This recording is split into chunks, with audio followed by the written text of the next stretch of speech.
আমাদের ক্রনিক প্যানক্রিয়াটাইটিসের উপর ইন্ডিয়াতে একটা স্টাডি হয়েছিল, তাতে দেখা গেছিল মোর দ্যান 90% পপুলেশন পেন নিয়ে প্রেজেন্ট করেছিল। তার মানে প্রথম উপসর্গ হচ্ছে পেন। পেনটা কীরকম হবে? আপার অ্যাবডোমেন, পেটের ওপরের অংশের পেন, যেটা পিঠের দিকে ছড়িয়ে যাবে এবং সিভিয়ার পেন, অসহ্য ব্যথা হবে এবং এর ডিউরেশন মোর দ্যান 6 আওয়ার্স হবে, মানে লম্বা ডিউরেশন এই পেনটা থাকবে। এছাড়াও অ্যাকিউট প্যানক্রিয়াটাইটিসে পেনের সাথে ভমিটিং থাকতে পারে, অ্যাসোসিয়েটেড ইনফেকশন হলে জ্বর থাকতে পারে। ক্রনিক প্যানক্রিয়াটাইটিস হলে এই পেন দীর্ঘদিন হবে এবং মাঝে মাঝে এটা রেকার করতে হবে এবং রেকার এত বেশি করবে যে পেশেন্টের রেকারেন্ট হসপিটালাইজেশনের দরকার হবে। এছাড়া ক্রনিক প্যানক্রিয়াটাইটিস পেশেন্টের আরও দুটো উপসর্গ হতে পারে। এরা মেনলি ডায়াবেটিক হয় এবং এছাড়া এদের পটির সাথে তেলের মতো জিনিস গড়ায়, কারণ এদের ফ্যাট ডাইজেশন হয় না। এছাড়া অনেক ছোট ছোট বাচ্চাদেরও অ্যাকিউট প্যানক্রিয়াটাইটিস দেখা যায়, যাদের না তো গলস্টোন আছে না তো অ্যালকোহল আছে। এদের আমাদের দেশে স্টাডি হয়েছিল জেনেটিক কারণে অ্যাকিউট প্যানক্রিয়াটাইটিস হয়, বিশেষ করে সাউথ ইন্ডিয়াতে এদের প্রিভ্যালেন্স খুব বেশি দেখা গেছে। ক্রনিক প্যানক্রিয়াটাইটিসের ঠিক উল্টো কারণটা আগে বলবো, সেটা হচ্ছে অ্যালকোহলিজম। আমাদের দেশে সবথেকে বড় কারণ হচ্ছে অ্যালকোহলিজম। যেরকম বলেছি, গল ব্লাডারের পাথর স্লিপ আউট হয়ে যাওয়ার সময় প্যানক্রিয়াসে ইনফেকশন হয়ে যায়। এক্ষেত্রে প্রথম হচ্ছে প্যানক্রিয়াটাইটিসের ম্যানেজমেন্ট, মানে পেশেন্টের পেন কন্ট্রোল, ইনফেকশন কন্ট্রোল এবং প্যানক্রিয়াটাইটিসটাকে ওভার করা, এবং তারপর ইন্টারভাল কোলেসিস্টেক্টমি করা। ইন্টারভাল কোলেসিস্টেক্টমি মানে 3 মাস পরে যখন পেশেন্টের প্যানক্রিয়াটাইটিস পুরোপুরি সাবসাইড করে গেছে, কোনো কমপ্লিকেশন নাই, তখন কারণটাকে আমাকে বাদ দিতে হবে। গলস্টোন হচ্ছে কারণ, সুতরাং গল ব্লাডার অপারেশন করতে হবে। র্যান্ডাম পেন কিলার দোকান থেকে নিয়ে যদি এক্সেসিভ খায়, তাহলে অবশ্যই আমাদের পাকস্থলীর যে লাইনিং আছে সেই লাইনিংটা নষ্ট হয়ে যায়। এই জন্য পাকস্থলী থেকে যে অ্যাসিড প্রোডাকশন হয় খুব সহজে পাকস্থলীর মধ্যে আলসার তৈরি করতে পারে। সেই জন্য র্যান্ডাম পেন কিলার খাওয়া একদমই উচিত নয়। হঠাৎ তীব্র পেটে ব্যথা, বমি এবং খাবারের প্রতি অনীহা, এগুলি অবহেলা করলে কিন্তু প্যানক্রিয়াটাইটিস প্রাণঘাতক হতে পারে। তাই সময় মতো চিনে নেওয়া এবং চিকিৎসা কিন্তু ভীষণ জরুরি। তাই আমরা কথা বলবো প্যানক্রিয়াটাইটিস সম্পর্কে। নমস্কার, আমি মৌপ্রিয়া এবং আমাদের সঙ্গে এই মুহূর্তে রয়েছেন Gouri Devi হসপিটালসের DM gastroenterologist doctor Debasmita রয়। ম্যাম, আপনাকে অনেক অনেক স্বাগত। থ্যাংক ইউ আমাকে এখানে ডাকার জন্য। ম্যাম, প্রথমেই জানতে চাইবো প্যানক্রিয়াটাইটিস কি? আমাদের শরীরে অগ্নাশয় বলে একটি অর্গান আছে। সেই অগ্নাশয়ের প্রদাহ বা ইনফেকশন হলে তাকে আমরা প্যানক্রিয়াটাইটিস বলি। এটা আমাদের শরীরে কিভাবে কাজ করে? প্যানক্রিয়াসের মেনলি কাজ হলো প্রোটিন জাতীয় খাবার এবং ফ্যাট জাতীয় খাবারকে ডাইজেশন করা। প্রোটিন হচ্ছে আমাদের বিল্ডিং ব্লক এবং ফ্যাট থেকে আমাদের কোষের বাইরের দেওয়াল তৈরি হয়। সুতরাং এই দুটি প্রপারলি ডাইজেশন ভীষণ ইম্পর্ট্যান্ট। সেই জন্য এই ইম্পর্ট্যান্ট কাজটি করে প্যানক্রিয়াস। এই প্যানক্রিয়াসে ইনফেকশন বা অন্য কিছু হলে মানুষ সেটা বুঝবে কিভাবে? প্যানক্রিয়াটাইটিস দেখুন দু ধরনের হয়, অ্যাকিউট প্যানক্রিয়াটাইটিস, ক্রনিক প্যানক্রিয়াটাইটিস। যে কোনো ধরনের প্যানক্রিয়াটাইটিস হলেই তার ফার্স্ট সিমটম হচ্ছে পেন।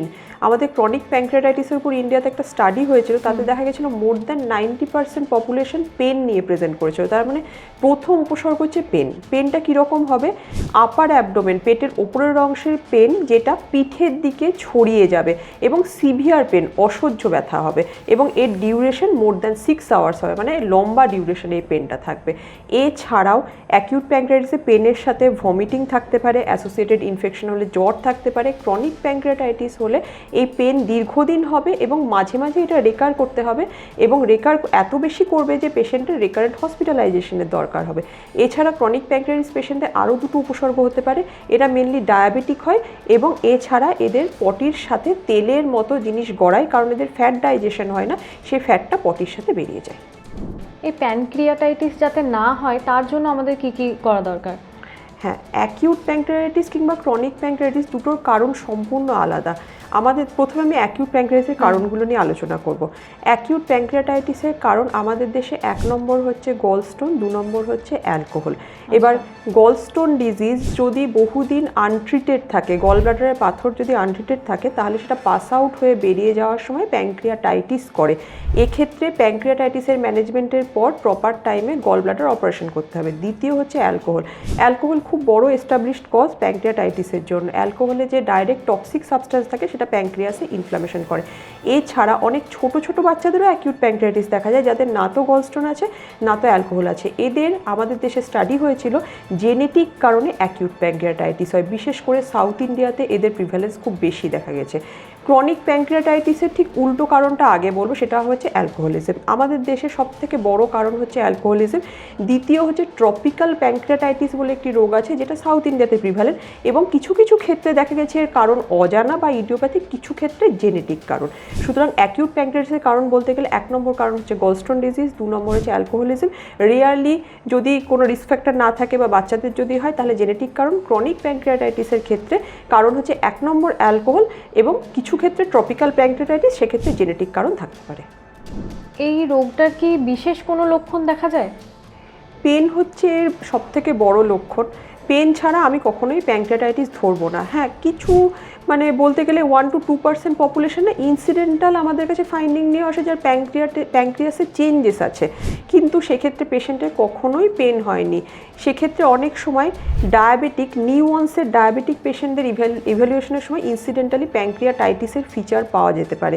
এছাড়া যেরকম বললাম, স্টিয়াটোরিয়া বা পটির সাথে তেলের মতো সাবস্টেন্স বেরিয়ে যাওয়া, যার কারণে পেশেন্টের ওয়েট লস হয়। অনেক সময় ওয়েট লসের ইভ্যালুয়েশনের ক্ষেত্রেও এক্ষেত্রে ক্রনিক প্যানক্রিয়াটাইটিস ধরা পড়ে। তবে অ্যাকিউট প্যানক্রিয়াটাইটিস উইদাউট সিমটম কখনোই হয় না, পেন থাকবেই সেক্ষেত্রে।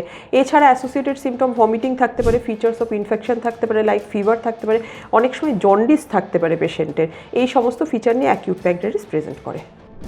অনেক ক্ষেত্রে দেখা যায় অনেকে মদ্যপান করে না তবুও হচ্ছে, এটা প্যানক্রিয়াটাইটিস, মদ্যপান অবশ্যই প্যানক্রিয়াটাইটিসের অন্যতম বড় কারণ, কিন্তু যেরকম বললাম যে যদি রিস্ক ফ্যাক্টর না থাকে, লাইক গলস্টোন ইত্যাদি যদি না থাকে, ফ্যামিলি হিস্ট্রি যদি থাকে, সেক্ষেত্রে জেনেটিক কারণ হচ্ছে অন্যতম। যেমন PRSS1, SPINK1 ইত্যাদি জেনেটিক প্রিভ্যালেন্স থাকলে অনেক সময় ক্রনিক প্যানক্রিয়াটাইটিস হতে পারে। অ্যাকিউট প্যানক্রিয়াটাইটিসও এক্ষেত্রে হতে পারে। আরেকটা রোগ আমাদের দেশে দেখা গেছিলো, ফ্যামিলিয়াল হাইপার কোলেস্টেরলেমিয়া, যাদের শরীরে জন্মগত বা জেনেটিক কারণে অনেক বেশি হাই কোলেস্টেরল লেভেল থাকে, তাদের ক্ষেত্রে ইডিওপ্যাথিক প্যানক্রিয়াটাইটিস দেখা যায়, তাদের এরকম রেকারেন্ট প্যানক্রিয়াটাইটিসের অ্যাটাক হয়। তো সেক্ষেত্রে মদ্যপান ছাড়া কারণ হচ্ছে 1 নম্বর কারণ জেনেটিক হতে পারে, 2 নম্বর ইডিওপ্যাথিক কারণ জানা যায়নি, ফ্যামিলি হিস্ট্রি থাকে, 3 নম্বর হাইপার ট্রাইগ্লিসারাইডেমিয়া হতে পারে। গল ব্লাডারের কারণে যদি প্যানক্রিয়াটাইটিস হয় তাহলে এর চিকিৎসা কি রয়েছে? এটা খুব ইম্পর্ট্যান্ট প্রশ্ন, কারণ যদি নন অ্যালকোহলিক পেশেন্টদের মেনলি গলস্টোন প্যানক্রিয়াটাইটিস হয়, যেরকম বলেছি গল ব্লাডারের পাথর স্লিপ আউট হয়ে যাওয়ার সময় প্যানক্রিয়াসে ইনফেকশন হয়ে যায়। এক্ষেত্রে প্রথম হচ্ছে প্যানক্রিয়াটাইটিসের ম্যানেজমেন্ট, মানে পেশেন্টের পেন কন্ট্রোল, ইনফেকশন কন্ট্রোল এবং প্যানক্রিয়াটাইটিসটাকে ওভার করা, এবং তারপর ইন্টারভাল কোলেসিস্টেক্টমি করা। ইন্টারভাল কোলেসিস্টেক্টমি মানে 3 মাস পরে যখন পেশেন্টের প্যানক্রিয়াটাইটিস পুরোপুরি সাবসাইড করে গেছে, কোনো কমপ্লিকেশন নয়, তখন কারণটাকে আমাকে বাদ দিতে হবে। গলস্টোন হচ্ছে কারণ, সুতরাং গল ব্লাডার অপারেশন করতে হবে।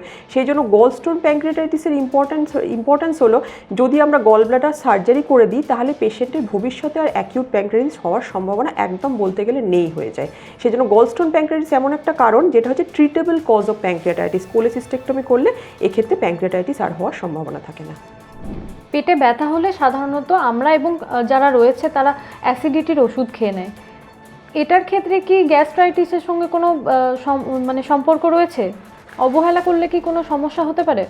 দেখুন, যে কোনো পেটে ব্যথার কারণ কিন্তু না তো গ্যাস্ট্রাইটিস, আবার যে কোনো পেটে ব্যথার কারণ কিন্তু না তো প্যানক্রিয়াটাইটিস। এই জন্য পেটে ব্যথা হলে আমাকে অবশ্যই প্রথমে ডাক্তারের কাছে গিয়ে কারণটা খুঁজতে হবে।